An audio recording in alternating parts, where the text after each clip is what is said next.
We pulling?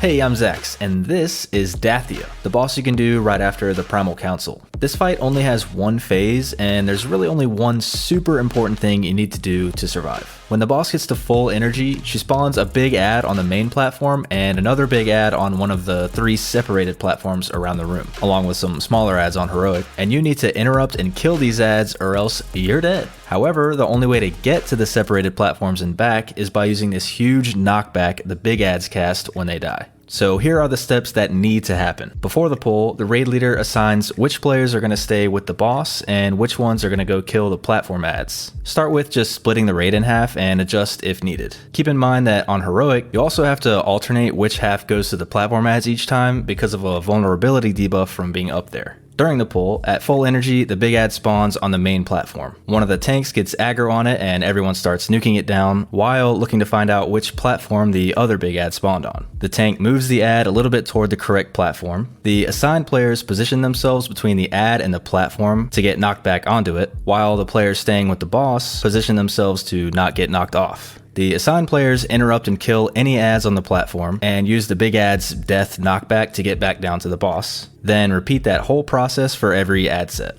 Definitely easier said than done. By the way, the whole reason you really need to interrupt and kill the big ads is because they cast a channel that gives the boss stacks of a big damage buff, and you definitely don't want that. Other than all the ad stuff, there are some more familiar mechanics going on in the fight. There are these little circles that go out on random players that do dot damage and spread to any players who touch them. Everyone just needs to try to stay a bit spread out to avoid spreading the circle to a bunch of people. There are these swirlies to dodge that turn into these tornadoes that wander around, which you also want to dodge. The boss frequently relocates these tornadoes around and spawns more and more as the fight goes on, so dodging them can get a little tough toward the end. When the boss starts pulling everyone in with her Cyclone cast, everyone needs to run away from her to avoid getting pulled all the way into the middle where you get launched really high up in the air. And finally, of course, there's a taunt swap on the boss. Her Zephyr Slam cast on the current tank does a ton of physical damage, knocks the tank back, and applies a stack of a debuff that increases the damage taken and the knockback from further Zephyr Slams. So the tanks need to taunt swap at as few stacks as possible, which looked like 2 or 3 in testing. And that's pretty much it. Here's a quick recap of the fight for you.